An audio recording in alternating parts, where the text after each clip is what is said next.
नमोऽस्तु देवि वाराहि जयैकारस्वरूपिणि जपित्वा भूमिरूपेण नमो भगवतः प्रिये। जय क्रोडास्तु वाराहि देवि त्वाञ्च नमाम्यहम्। जय वाराहि विश्वेसि मुख्यवाराहि ते नमः। मुख्यवाराहि वन्दे त्वम् अन्धे अन्धिनि ते नमः।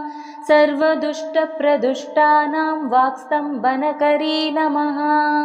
नमस्तम्भिनि स्तम्भे त्वां जृम्भे जृम्भिणि ते नमः।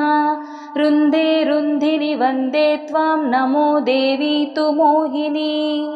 स्वभक्तानां हि सर्वेषां सर्वकामप्रदे नमः। बाहोस्तम्भकरी वन्दे चित्तस्तम्भिनि ते नमः।